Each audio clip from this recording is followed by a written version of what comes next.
Hey, what's up everyone? It's Fish Guy, Joe on Fish Tank TV. What's going on? Today I just wanted to do a little video for auto catfish and how to keep them, because I see a lot of people who have trouble keeping them and they die within the first couple of weeks or so, I'm just going to tell you how to take care of them. First off, for the environment, the pH needs to be anywhere from 6 to 7.5. They're not really too particular about it. Just make sure you acclimate them really slowly when you first get them, and not to stress them out too much. Also, you should have some hiding spots for them. You can see I have the driftwood here for them to hide under, plants, things like that, rocks, anywhere where they could just hide if they feel scared or whatever. Also, another thing I think is important for ottos is to have a pretty good amount of flow in the tank, because if you can see, ottos have a really streamlined type body. Sorry, one second. You can see they're kind of built like a shark almost. They're just really slender body, really streamlined, and that's because they come from rivers where the water is constantly flowing against them.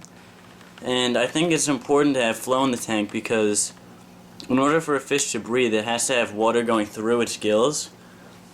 And since these fish don't really move around too much, it's important that the water moves through the gills for them. So I think a lot of trouble people have is that the ottos can't really breathe too well when there's not enough flow in the tank. So I think it's important to have a pretty strong filter, a power head, something like that. You should have some live plants in the tank, because ottos, they like to rest on it and stuff. They're not really active during the day, they're nocturnal. So they need somewhere to hang out pretty much. And algae is really important for your tank when you have ottos.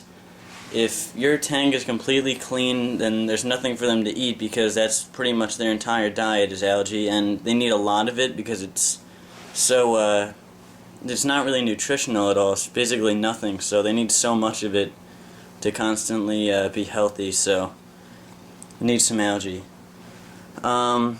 As far as food goes, they mostly eat algae. That's the base of their diet, but you can supplement fresh vegetables. Maybe about once a week is pretty much good.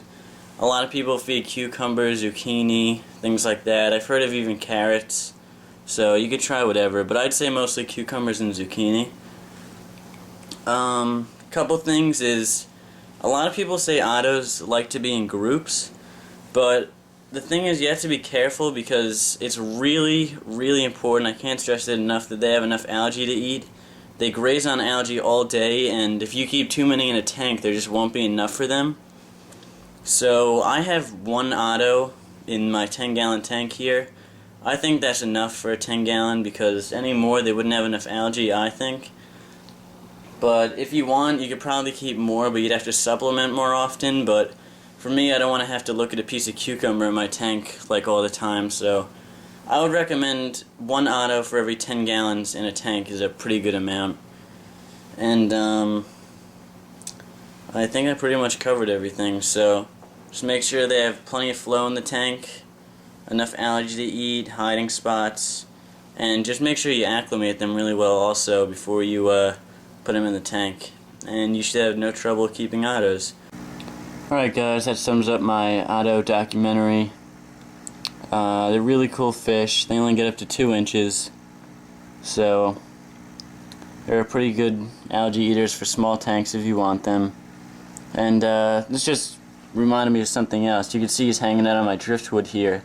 Ottos don't need driftwood. Some people think they do. Other plecos and things like that might need it, but these guys, it's not necessary. So that's pretty much it, guys. That's the otto catfish.